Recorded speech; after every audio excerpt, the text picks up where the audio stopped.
Assalamualaikum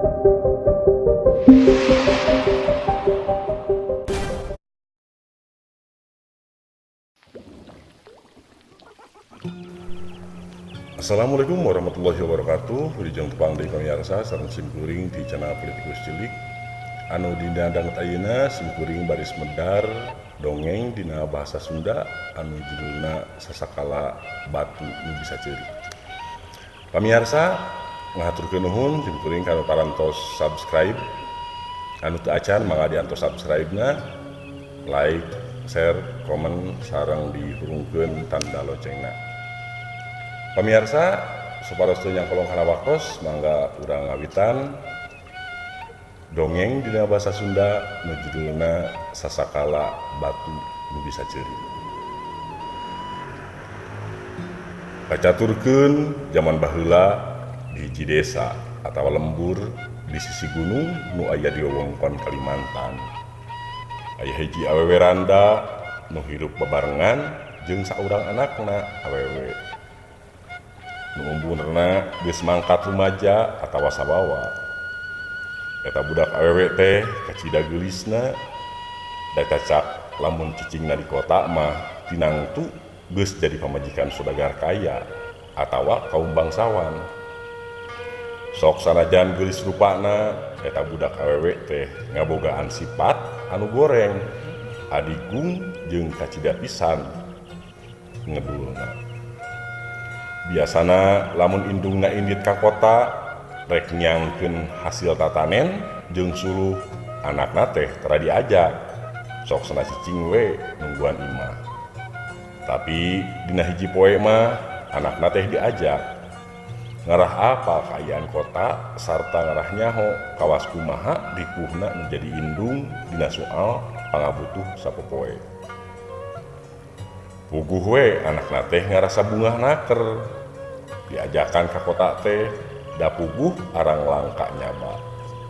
Manehna tuluy dangdan sateker kebek ngarah katingali leuwih geulis. Pas subuh duanana arindit di imahna teh laleumpang inditna ngakep suluh bari angkaribung ngajingjing sarta nyunyuhun karanjang nu dieusian ku hasil tatanen jualin ka pasar. Ari anakna mah leumpang ti heula ngahandeang teu barang bawana naon pisan.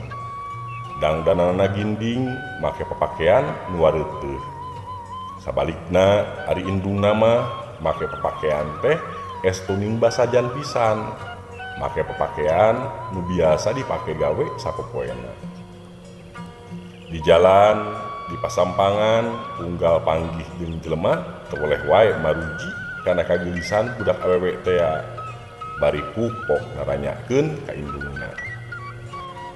Le, aya budak geulis eta si Nyai tuang putra eta teh Bu. Ceuk nu nanya samemeh pok indungna ngajawab kabur dikeulaan ku anakna dijawab kieu.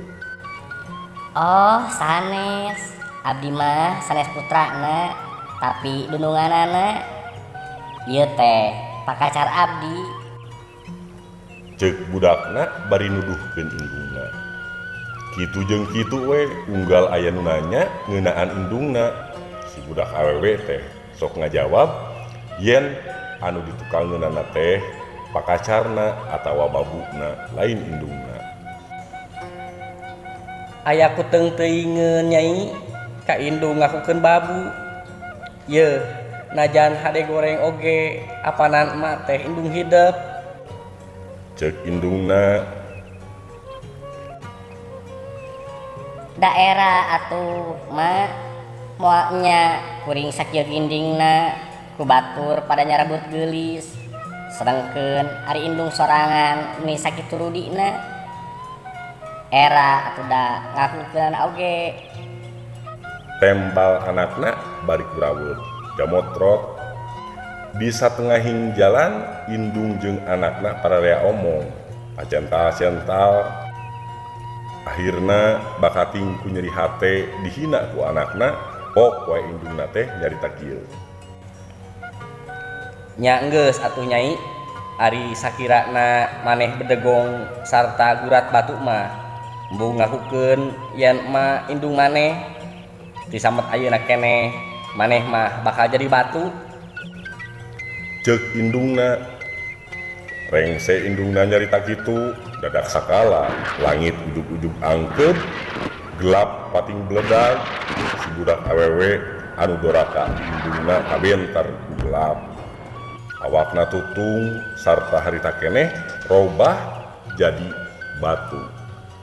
Eta batu teh ngaluarkeun cai nu dipercaya cenah eta teh cipanon budak awewe teh anu keur ceurik lantaran ngarasa kaduhung.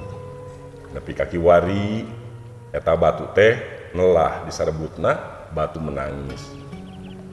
Pamirsa ieu carios teh di Ropea ti Mangle nomor 2303 anu diserat ku Agus B. Irawan. Pamirsa mun sakitu anu kapihatur kirang langkung sing kuring nyuwun dihapunten billahi taufik wal hidayah. Wassalamualaikum warahmatullahi wabarakatuh.